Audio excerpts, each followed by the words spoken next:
Hello and welcome to another CGTN Africa Facebook Live. We're here in Nairobi at the United Nations Environment Assembly.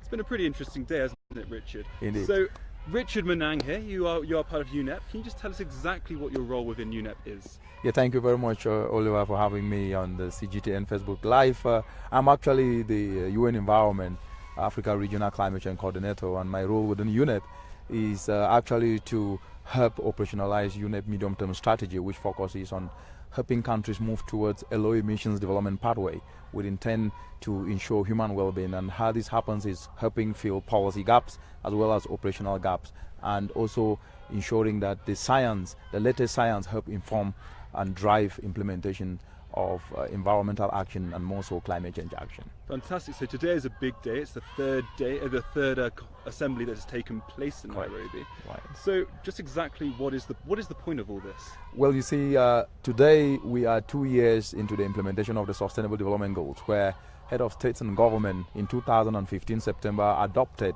the Sustainable Development Goals and Agenda 2030, and the intent was to leave no one behind, and also ensure that challenges that have actually persisted years after years, like social inequality, like environmental degradation, like pollution, like food insecurity, malnutrition, and more so health, and above that climate change, can be addressed.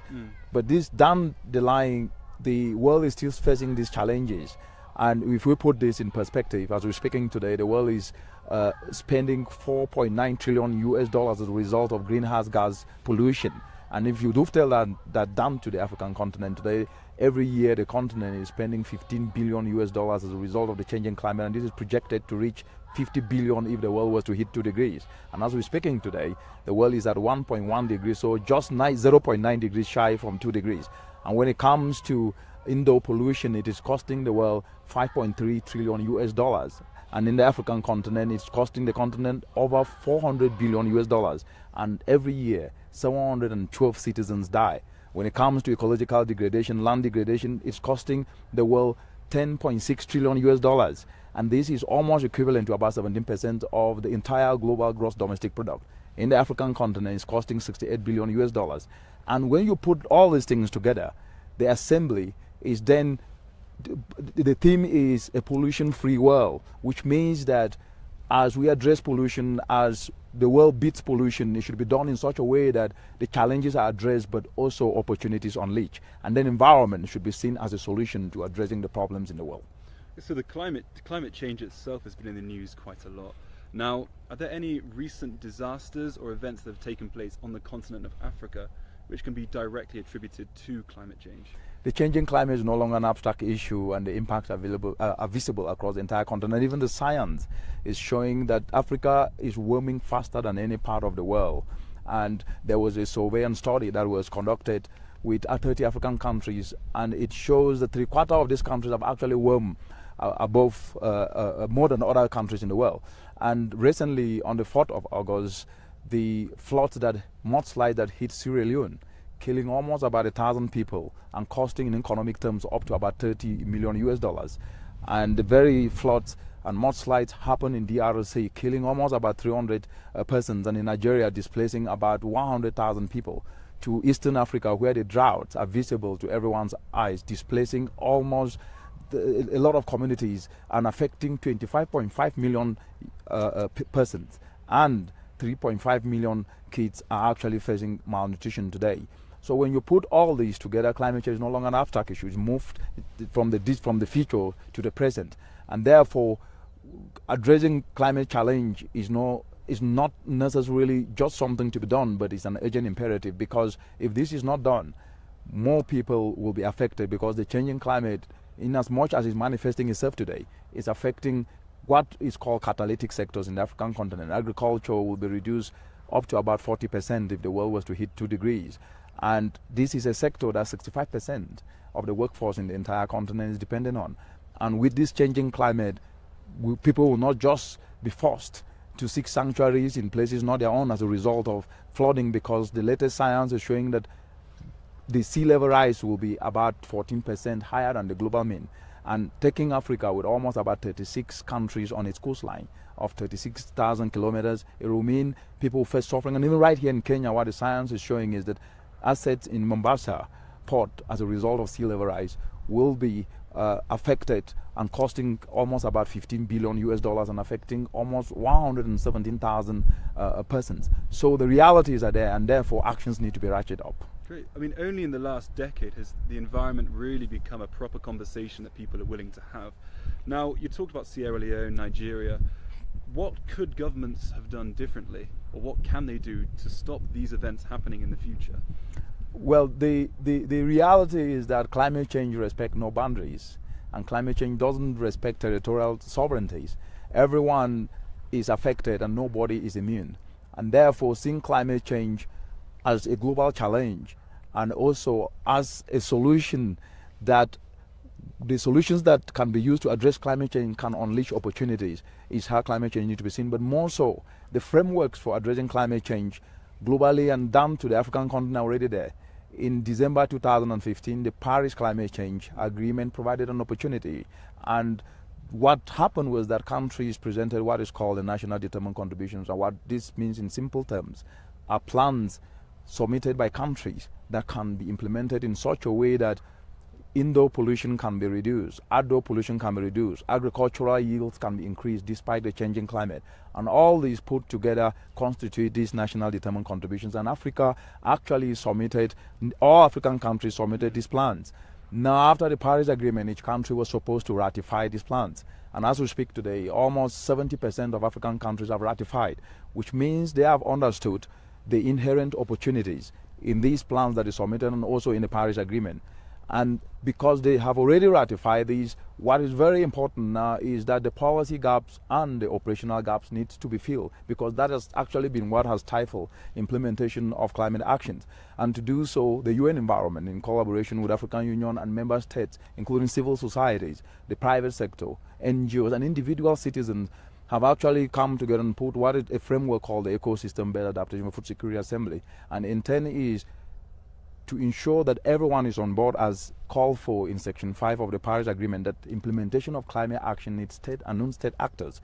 And climate action can no longer be a silo obligation. That means climate action should be seen as a solution to address socio-economic challenges of food insecurity, of unemployment, of poverty, and at the same time ensuring the environment is intact.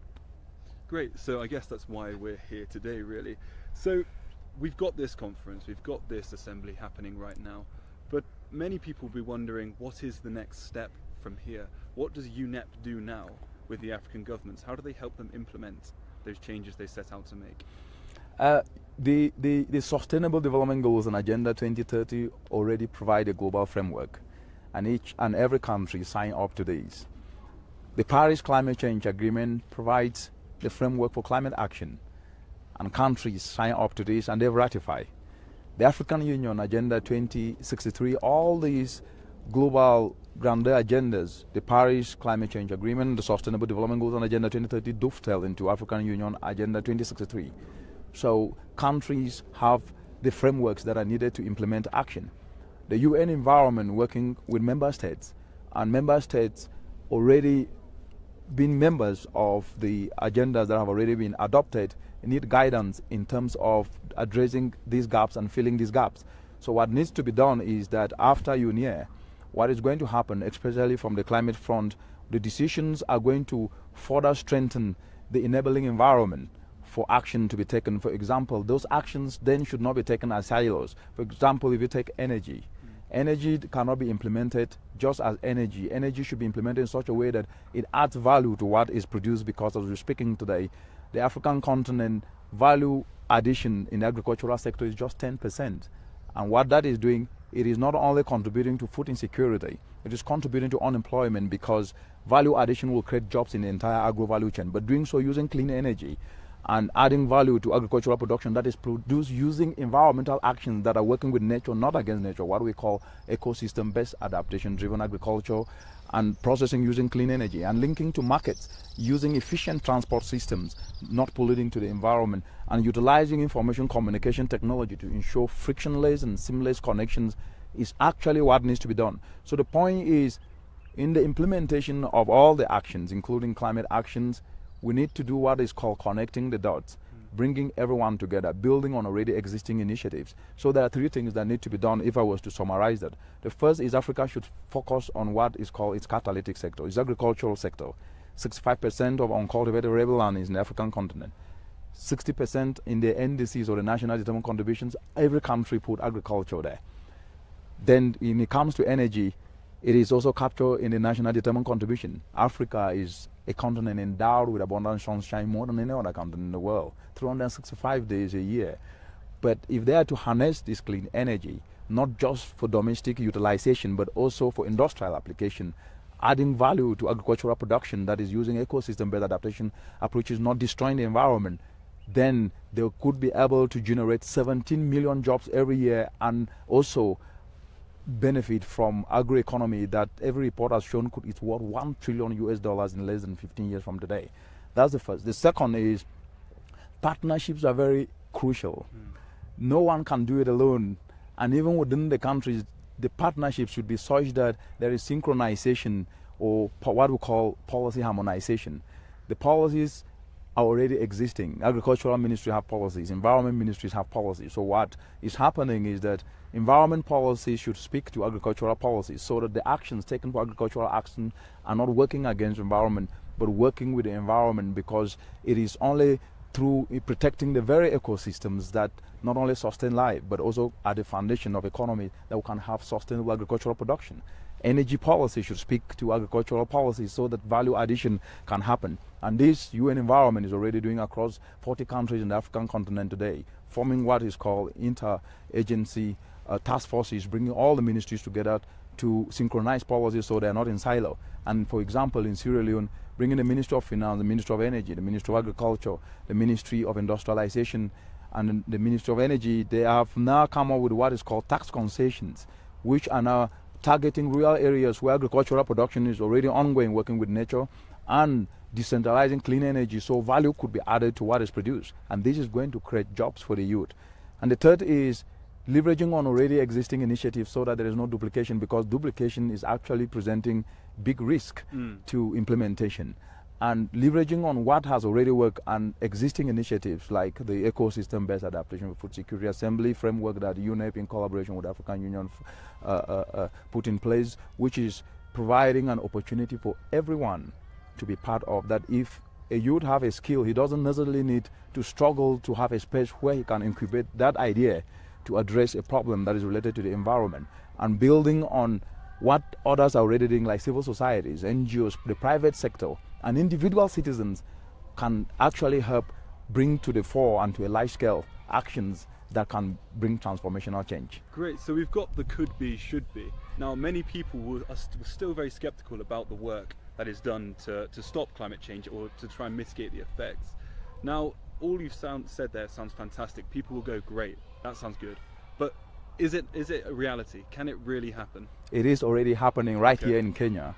The combination of information communication technology with mobile money, M-Pesa, and clean energy, what is called M-Kopa, is already doing this.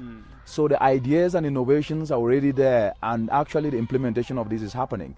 And what is happening is that the Ministry of Finance, the Ministry of Information Communication Technology, Ministry of Energy have put enabling policies to help decentralize clean energy, utilizing finance and information communication, what is called fintech.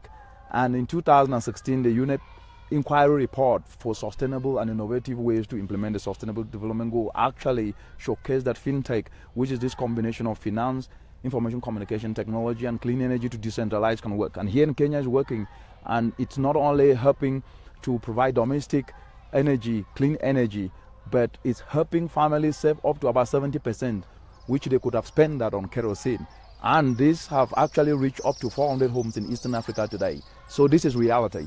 In the Gambia, there is a farmer group that is producing briquettes from agricultural waste, that is turning agricultural waste into briquettes and also biogas. And what has happened within this framework called ecosystem-based adaptation for food security assembly, usually abbreviated EBAFOSA, these farmers group have actually now brought in youth, and they've trained youth, and they've produced and they've come up with what is called a briquette enterprise, which is not only helping to provide clean energy to communities, but the waste, the slurry that comes out of this is used as biofertilizers, which farmers are using now to be able to apply in their farms, and they produce and they're having bumper yields. In Cameroon, there is a group of youth that have come together and developed an application called AfroShop. And this is a one-stop application whereby they've mapped out the farmers who are using nature-based actions like agroforestry, like conservation agriculture, and more so focusing on the cassava value chain, which is a climate-resilient crop, and linking them to markets, and at the same time also bringing the farmers who are using these approaches and cross-hybridizing them with those who are not using. So this is working. In Nigeria, from a financing perspective, it is called the Nigeria Incentive Risk Sharing Agricultural Lending Facility. This is quite a very innovative application, but what the UN Environment has done is to help them integrate the environment dimension and climate action dimension, which is those people, farmers who are working with nature-based actions, could benefit from low interest loans. And because the actions called ecosystem-based adaptation actions have proven to be risk averter, then when their crops fell, they could be able to be compensated by this facility. But what is proven is that through this ecosystem-based adaptation for food security as actions, yields could be up to about 128%. And this is only creating an enabling environment for private sector finance to be able to drive climate action. Right. And when it comes right back here to Kenya, there is also an application that has been developed called EDISIS. And what this has done is that it's mapped out all the clean energy actors in Kenya, and it's also mapped out the microfinancial institutions. So through this one-stop shop application, farmers could be able to access finance. They could be able to be connected to clean energy actors so that they can buy clean energy and process and add value to what they produce. And this is already happening. So this is not just talk, but it is actually action. Good, I think that's what many people want to hear. Yeah. So tomorrow there'll be a gala for some of these initiatives that you have mentioned. There'll be awards to be recognised. We've also seen in the opening press conference, there was a mention that this assembly was about cooperation, partnership, and really trying to get a concrete mandate from these meetings. Right. Now, there's a lot of booths here. There's a lot of different people advertising their own unique, renewable, sustainable ideas. Now, for the people visiting here and the people that are made aware of this UN conference, what advice would you give to them about them wanting to reduce their carbon footprint? Well, the first advice is that reducing carbon footprint, especially in the African continent, it's a negligible emitter. Africa emissions are just above 3%. But that doesn't mean that a low emission pathway should not be undertaken by the continent. It means that the continent could be able to leapfrog in a way that can reduce indoor pollution, which is already killing 712,000 people. It's also costing the continent 400 billion. So reducing the footprint is to ensure that even the investments in terms of job creation should be in sectors that are not only going to reduce emissions, but at the same time drive socio-economic opportunities. And if you look at the continent today, they are losing $48 billion every year as a result of inefficiency in the agro-value chain in the name of post-harvest losses. Why? Because there's no value addition. And the continent is also 2,000 times less productive than the developed world. Why? Still because the utilization of clean energy to add value is not there. So looking at this as an opportunity, climate action as an opportunity, as an investment opportunity, targeting areas where value could be added will create jobs.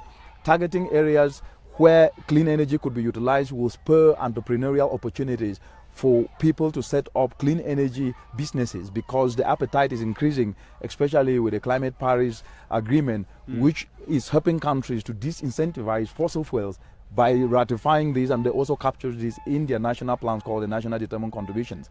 So the message is very simple. If pollution-free world is a healthy world, and at the same time a pollution-free world is a business-enabling environment world, and a pollution-free world is a world where everyone can become rich. Fantastic. I think we'll just end quickly. Could you just give a little message to our followers at home about that advice, but that everyday advice on what they can do to reduce their own personal carbon footprint? Thank you very much, Oliver. The opportunities in the world today are enormous. And what the changing climate presents to the entire world is that regardless of where you come from, regardless of which domain or specialty you are in, it doesn't really matter. Every action counts, and utilizing the skills, the talents, the networks, the initiatives, and building on what we have could actually help not only bring transformational change, but catalyze business opportunities. For example, a student who volunteers his or her time in an energy industry could be able to build skills and actually set up an energy business. A farmer who is finding it difficult to be able to add value could be able to benefit from an engineer, an energy engineer, who could be able to provide guidance on how he or she can install solar panel. These all put together is being done today, and utilizing these skills is what we call innovative volunteerism. And through the framework called the Bafosa Ecosystem-Based Adaptation for Food Security Assembly, everyone can come together, regardless of where you are in the world, to share ideas, to share innovation, and contribute to what the world really needs, which is to beat pollution and ensure a planet-free world. Thank you very much, Richard, and thank you very much for brightening up our interview with that suit. Thank you, thank you, Oliver. Guys, so we will be live tweeting tomorrow. As we mentioned, the gala will be there. We'll also be giving you an update on how many of these people are working out new and renewable ways of beating climate change. Let's be confident, let's say beating climate change. Indeed. So this is us ending now. We'll see you tomorrow, back again here. So thank you very much. My name is Oliver Jarvis, and this has been CGTN Africa Facebook Live. Thank you.